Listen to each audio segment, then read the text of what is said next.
The car you've been looking at your whole life was born from one of the darkest political projects of the 20th century. And then, somehow, it became the symbol of everything that project despised. That is not a metaphor. That is the actual history of the Volkswagen Beetle. In May 1934, a meeting took place in a hotel in the center of Berlin.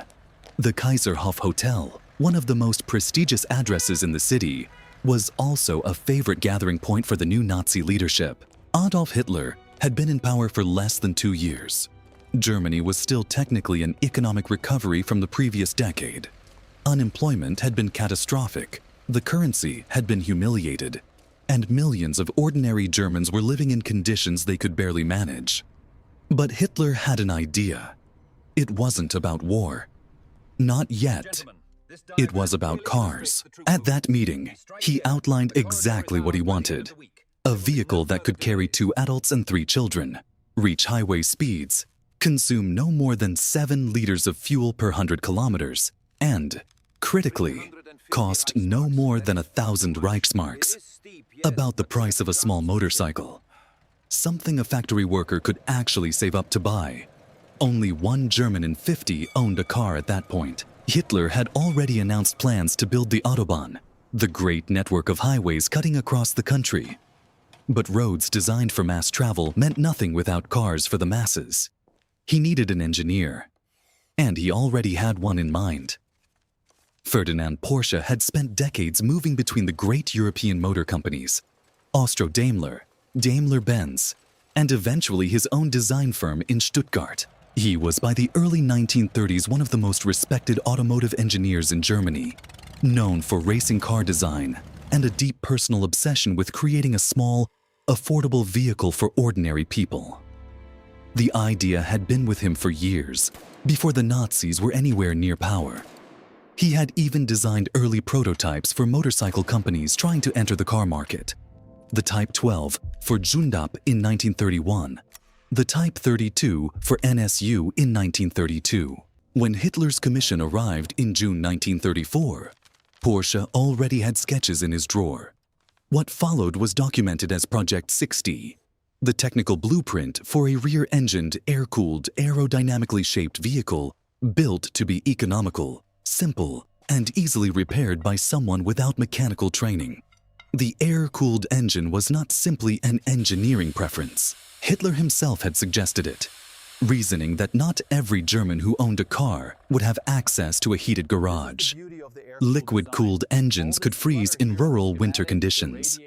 Air cooling removed that vulnerability. It also removed the radiator, the water pump, the coolant system, reducing both weight and complexity. Every component that disappeared from under the hood was one fewer thing that could break on a road far from the nearest mechanic.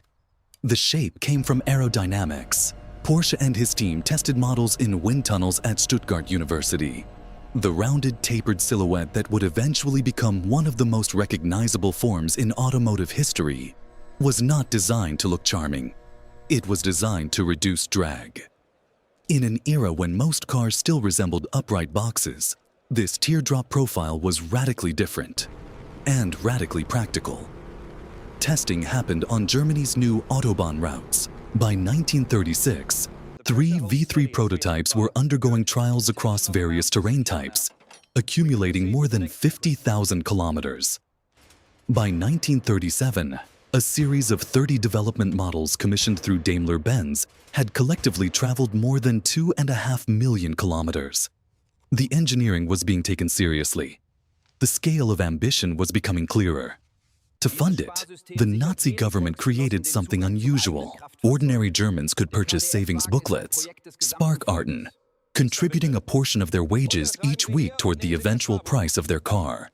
The program attracted hundreds of thousands of participants across Germany. Factory workers, postal clerks, tradespeople, people who had never expected to own a car were collecting stamps and booklets toward a machine that would be waiting for them when enough had been saved. More than 336,000 Germans had subscribed to the savings scheme by 1939. None of them ever received a car.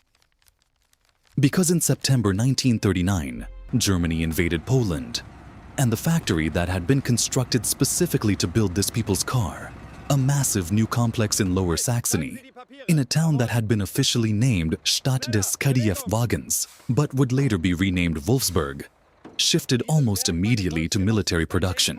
The grand opening of that factory had taken place just the previous year. Hitler himself had attended, in May 1938, to lay the foundation stone. The facility was designed to eventually produce 1.5 million vehicles annually, an audacious target that would have made it the largest car factory on Earth. The town built alongside it, designed to house the workers and their families, was a model of Nazi urban planning, with modern housing, parks, and social facilities intended to demonstrate what the regime could provide. When war began, only about 630 civilian Kdf-Wagen had been completed. The savings booklets were never honored. The vehicles that came off the Wolfsburg line during the war were not for families driving to the countryside on Sunday. They were military machines. The Kubelwagen, an open-topped transport that served across North Africa and the Eastern Front, and the Schwimmwagen, an amphibious vehicle used in river crossings and reconnaissance. The same basic mechanical architecture, the same rear engine, the same air cooling, repurposed entirely for combat. And then a darker chapter arrived. As the war expanded and Germany's labor supply contracted, the Wolfsburg factory began using forced workers. Soviet and Polish prisoners of war arrived at the plant, classified as Ostarbeiter, Eastern workers. Concentration camp inmates followed. Historians later documented more than 20,000 forced laborers working at the facility during the war years, under conditions that would not be fully and publicly acknowledged by the company until decades later, when Volkswagen commissioned an independent historical study that was completed in 1996. Allied bombers targeted Wolfsburg repeatedly through 1944. By the spring of 1945, significant portions of the plant had been destroyed. When American forces captured the area in April 1945, they found a heavily damaged complex with a workforce that hadn't been properly paid in months and a stalled project that had never delivered on its central promise. Then the Americans handed it to the British. If the story had ended there, a political project destroyed by the same war it had helped enable, the car would be a footnote, a curious entry in the industrial history of the Third Reich, something mentioned in a paragraph between more dramatic events. What happened next kept it alive. And it happened because of one relatively junior British officer who read the situation differently than everyone around him. Major Ivan Hurst arrived at Wolfsburg in August 1945. He was 29 years old, trained as an optical engineer before the war, and had spent the later war years running tank repair operations in the Belgian town of Lot, southwest of Brussels, managing a workforce of 600 people and regularly solving production problems with whatever materials were actually available, rather than whatever materials were theoretically ideal. He arrived in a ruined town beside a factory whose roof had been bombed open in places. The Mittelland Canal ran nearby. The workforce was scattered and unpaid, and the official plan was straightforward: assess the remaining assets, protect what could be protected, and eventually dismantle the machinery as war reparations to be transported back to Britain. British manufacturers had already looked at the car. Their conclusion was formal and documented. An official report stated that the vehicle did not meet the fundamental technical requirements of a motor car, that it was quite unattractive to the average buyer, and that building it commercially would be a completely uneconomic enterprise. Hurst had a different opinion. He had encountered a captured Kubelwagen during the war and understood what the basic mechanical platform was capable of in difficult conditions. He also understood that the British occupation zone, responsible for administration and logistics across a large portion of northwest Germany, desperately needed light transport. He found a pre-war prototype Volkswagen in an outbuilding at the factory. He painted it green. He drove it to British Army headquarters to demonstrate it. The argument was practical rather than visionary. The British military needed vehicles. This factory could build them, and dismantling the machinery would serve no one's immediate needs. In August 1945, the British military government placed an order for 20,000 vehicles. That order was the difference between Volkswagen existing and Volkswagen being scrapped. By December 27, 1945, the first civilian Volkswagen came off a repaired assembly line. By the end of that month, 55 cars had been built. Steel had to be bartered because it was rationed. Rain stopped production when the damaged roof hadn't yet been fully repaired. The workforce received food rations alongside wages because the local supply system had broken down. Every problem was a logistics problem disguised as an automotive problem. By 1946, the factory was producing approximately 1,000 vehicles a month. By 1947, it was exporting, first to the Netherlands, where Ben Pon had been one of the earliest importers, then across Europe. The names changed. The town became Wolfsburg. The car became simply the Volkswagen, the people's car, the name that had been the original ambition, now stripped of its political context and applied to a machine that was actually being delivered. In 1948, Hearst brought in Heinrich Nordhoff, a former senior manager at Opel, to run the operation. Nordhoff would lead Volkswagen for the next 20 years and build it into something that no occupation-era planning document had anticipated. Hearst left Wolfsburg in 1949. The workforce gave him a small-scale model of the Beetle as a farewell. Volkswagen would eventually name a street near the factory after him, Major Hearststrasse, a quiet acknowledgement that the car's continued existence had depended, at a specific moment, on one person's practical stubbornness. By 1955, the millionth Volkswagen came off the Wolfsburg line. The factory was running 3 shifts. The town around it was growing rapidly. Over 10,000 apartments had been built to house workers, and Wolfsburg's population had climbed towards 60,000. The car that was going to be dismantled had become the economic engine of an entire city. But it was still, by any honest assessment, a strange car for the United States. That problem would require an unusual solution. If you're watching this on television and you've been enjoying the story so far, consider opening your phone for a moment to search for the Cars We Know 2.0 and subscribing to the channel.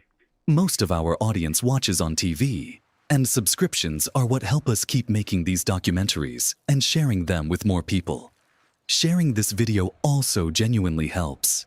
Thank you. The story is about to get stranger. American car culture in the late 1950s was operating at a specific frequency. The cars coming out of Detroit were expressions of confidence. Long, low, chromed, tail-finned, designed to communicate prosperity and motion even when sitting still. Advertisements in Life magazine and Saturday Evening Post showed families arriving at lakeside cabins or mountain lodges in vehicles that gleamed. The car was the central consumer object of post-war American life. Volkswagen's American operation, by 1958, was selling roughly 55,000 Beetles per year. It was not nothing. It was also almost invisible in a market dominated by manufacturers who moved millions of units annually. The car had a reputation for being economical and reliable. It also had a reputation for being cold in winter, noisy at highway speed, and, for anyone paying attention to recent history, the product of a country that had been 15 years earlier, an enemy.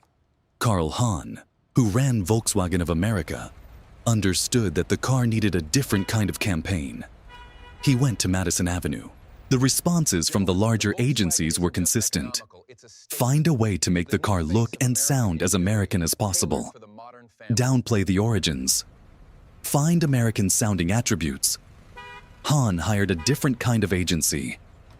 Doyle Dane Bernbach had been founded in 1949 at 350 Madison Avenue, New York, by William Bernbach, Ned Doyle, and Maxwell Dane. Bernbach's philosophy distinguished DDB from its competitors. Treat the consumer as an intelligent person. Identify what is actually true about the product. Say it clearly, wittily, and without condescension. The problem was that everything genuinely true about the Beetle seemed, on surface reading, to work against it. It was small. It was slow.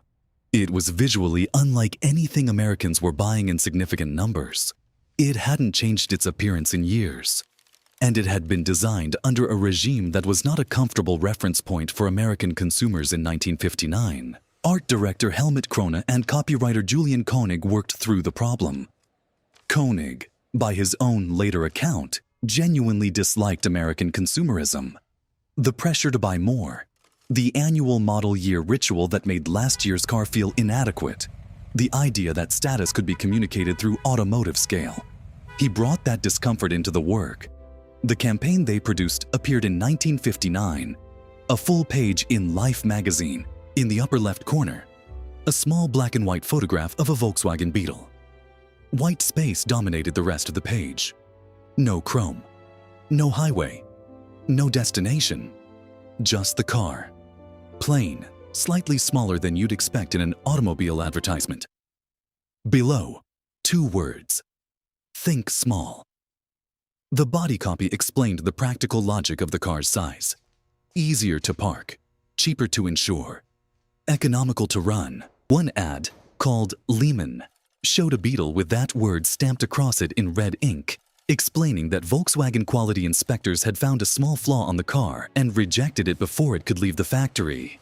It was the first car advertisement in memory to openly acknowledge that a car might have a flaw, and then use that acknowledgement as evidence of the manufacturer's rigorous standards. These ads ran in Life magazine, The New Yorker, and the Saturday Evening Post. The budget in 1959 was approximately $600,000, modest for a national campaign. The response was disproportionate. American car advertising of that period was built on emotional inflation, bigger promises, bigger images, bigger claims. DDB went the opposite direction and found that the contrast was itself the message. The Volkswagen campaign looked like nothing else on the page. It felt honest in an environment where nothing else was trying to feel honest. And that honesty resonated with a segment of the American population that was, as 1959 became 1960 and 1961, becoming increasingly skeptical of the culture around them. The people who would spend the mid-1960s marching, protesting, and publicly rejecting the assumptions of the post-war consumer consensus were, in 1959, finishing college. They were reading those ads, and they were finding in the Beetle exactly the object they needed. Something that expressed, without requiring explanation, that you had chosen not to participate in a particular kind of aspiration. Volkswagen's American sales climbed steadily through the early 1960s. By 1960, the company sold 120,000 cars in the United States, more than double the 1958 figure. By 1968, annual U.S. sales had reached 400,000. But the numbers, by themselves, don't fully explain what was happening. Somewhere between 1963 and 1967, the Volkswagen Beetle stopped being primarily a practical transportation choice and became, for a significant portion of American culture, a political object. This happened without Volkswagen planning it. It happened because of a convergence of factors that Nordhoff in Wolfsburg, Hahn in New York, and Bernbach on Madison Avenue had neither anticipated nor engineered. The counterculture that emerged from American college campuses in the mid-1960s needed symbols. The rejection of mainstream culture required objects that could signal that rejection without explanation. The Beetle was available, affordable, unmistakable, and already associated, through the DDB campaign, with a philosophy of restraint over excess. People decorated their Beetles with peace symbols. They drove them to demonstrations. They were visible at Woodstock in August 1969, parked in fields across the Bethel, New York site. In San Francisco's Haight-Ashbury neighborhood during the Summer of Love in 1967, Beetles were part of the streetscape that defined the moment. The Volkswagen bus, the Type 2, introduced in 1950 as a commercial vehicle, became equally embedded in this culture.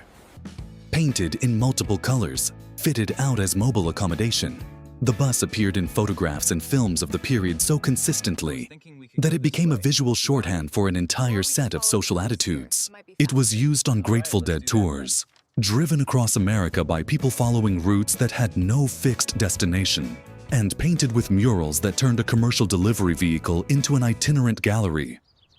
Ferdinand Porsche, who had died in 1951, had designed a transport for German factory workers.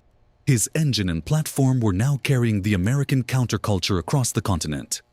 The film industry noticed. In 1968, Disney released The Love Bug, in which a Volkswagen Beetle named Herbie became the central character.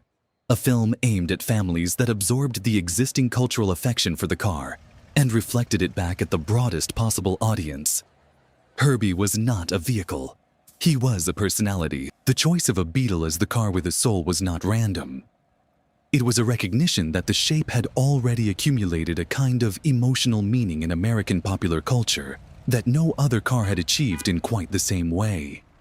On September 26, 1969, the Beatles, four musicians from Liverpool whose own cultural significance required no summary here, released an album called Abbey Road. The cover photograph, taken on a zebra crossing on Abbey Road in London, showed all four of them walking across the street. Parked on the left side of the road, visible in the background, a white Volkswagen Beetle. Nobody placed it there deliberately. It was simply a car parked on a London street. But the image, reproduced millions of times, made the Beetle part of the visual iconography of the most documented cultural moment of its era. The car that appeared on one of the most famous album covers in history was not put there by a marketing department. It was just parked there. In 1972, a production milestone arrived at Wolfsburg that was treated as a genuine cultural event. On February 17th, the Beetle number 15,007,034 came off the assembly line, surpassing the production record set by the Ford Model T between 1908 and 1927. The Model T record had stood for 45 years. It had seemed, to many observers, permanent. A car designed under the Third Reich had become the most produced single automobile in history. The comparison to the Model T was not merely numerical. The Model T had put America on wheels. It had made personal transportation available to people who had never expected to own a vehicle. The Beetle had done something similar, though more slowly and across a wider geography. In Europe, in Latin America, and in parts of Africa and Asia, the Beetle had provided basic, repairable, economical transportation to markets that more expensive vehicles couldn't reach. But by the mid-1970s, the forces that had been building around the car for years were becoming impossible to manage. In Germany, Nordhoff's one-model policy had served Volkswagen well for 2 decades. But by the early 1970s, the limitations were visible. The Beetle's mechanical layout, rear engine, air cooling, rear-wheel drive, was increasingly out of step with where small car engineering was going.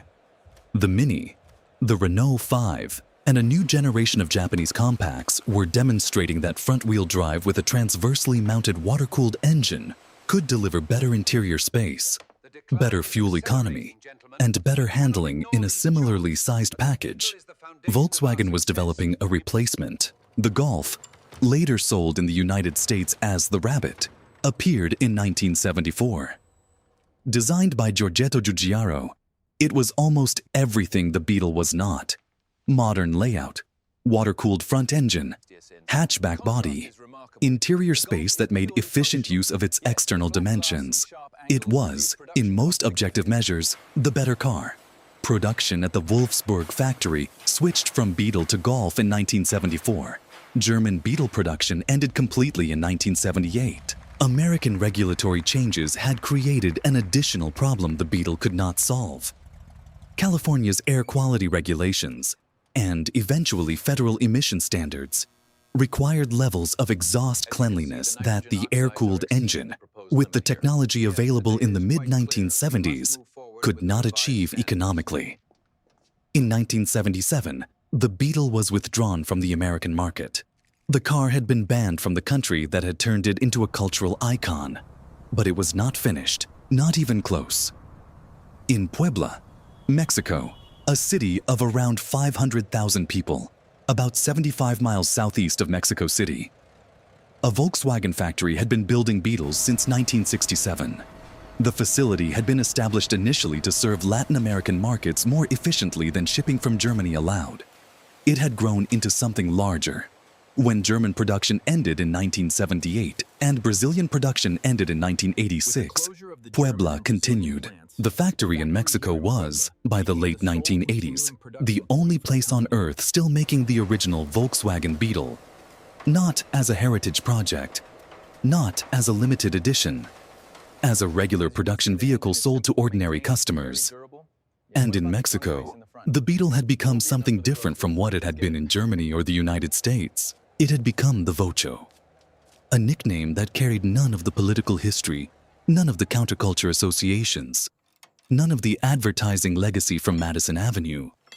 It was simply the car that worked. The same qualities that had made the Beetle appear outdated by Northern European standards. The air-cooled simplicity, the mechanical accessibility, the lack of electronic complexity were practical advantages in a country where vehicle maintenance often happened outside formal dealership networks, where spare parts availability in remote areas mattered, and where the cost of ownership over a decade was as important as the purchase price. The Vocho was repaired at roadside workshops, kept running for decades past what most automotive engineers would have considered reasonable service life, and used for purposes that no product planning document had ever specified. By the 1990s, a distinctive fleet of green and white Beetles served as the official taxi fleet of Mexico City, one of the world's largest cities operating a distinctive, recognizable, air-cooled transportation network that looked like no taxi fleet anywhere else. Some estimates suggested that by the 1990s, the Beetle was still the most popular new car sold in Mexico. Not a vintage curiosity, a current production vehicle bought by people making a practical decision about what they could afford and maintain. The car that had never been delivered to the German savings booklet holders of 1938 had, 60 years later, actually become a people's car. It had fulfilled its original description in a country whose people its creators had never thought about. On July 30th, 2003, the last original Volkswagen Beetle came off the production line at the Puebla factory. The number was 21,529,464. Workers surrounded the car for photographs. A mariachi band played. There were tears, enough that the building where it happened, Hall 28 of the Puebla plant, became known informally among the workers as Tears Hall. The final car, painted baby blue, was sent to a museum in Wolfsburg, Germany. It traveled from the factory in Mexico to the city in Germany that had been built specifically to house the workers who were supposed to build it 65 years earlier, and never did. There is a temptation, in telling the Beetle's story, to smooth over its contradictions and present it as a simple triumph, a car that was politically compromised in its origins and then redeemed by what it became. But the contradictions don't resolve that cleanly. The German workers who saved their Sparkarten in 1938 never received a car. They were defrauded by a regime that took their savings and built weapons instead. Some of those workers later became forced laborers at Wolfsburg under conditions that were formally documented as abusive. The people who suffered most directly from the KDF Wagen program are not the people who are remembered when someone paints a peace sign on a Beetle door. Ferdinand Porsche himself was arrested by French military authorities at the end of the war on suspicion of war crimes. He was held for nearly 2 years before being released without trial. The exact nature of his involvement in the use of forced labor at the Wolfsburg plant and at Porsche facilities in Austria was a matter of historical dispute for decades. What did happen, indisputably, is that the engineering he produced under those circumstances turned out to be genuinely useful, and that the usefulness had nothing to do with the politics surrounding it. The air-cooled engine worked. The body resisted rust well enough to last. The mechanical simplicity made it repairable by people who had never attended an engineering school. Those qualities survived the regime that commissioned them, survived the war that destroyed the factory, survived the occupation that debated whether to demolish it, and survived the cultural waves that gave the shape meanings its designers had never imagined. That is not a story about redemption. It is a story about how objects move through time differently than the intentions behind them. The KDF Wagen was a project of National Socialist Germany. The Volkswagen was a product of British occupation pragmatism. The Beetle was an advertising campaign. The flower power bug was a cultural projection. The Vocho was a practical choice made by millions of Mexican families who knew nothing about Madison Avenue and had no particular feelings about the 1960s counterculture. Each of these is the same car. Each of them is a completely different car. In Wolfsburg today, the Volkswagen factory covers an area so large that it has its own internal railway system. The city that was built around it has around 125,000 residents. The medieval castle that gave Wolfsburg its eventual name still stands not far from the factory gates. The Auto Museum Volkswagen, located in the city, contains specimens of the car across its production history. Early Wolfsburg examples, export models, the military variants, a section acknowledging the forced labor history of the wartime plant. The museum exists because the company chose eventually to confront its own history rather than suppress it.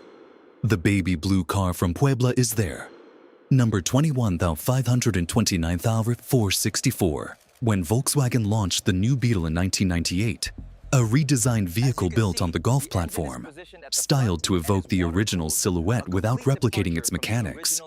The marketing leaned deliberately into the emotional associations the original had accumulated. A small vase built into the dashboard, designed to hold a flower.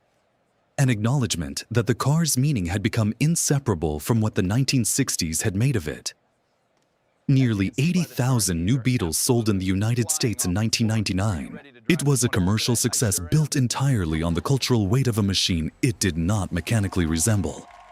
Volkswagen halted new Beetle production in 2019, at the same Puebla plant where the original had ended 16 years earlier.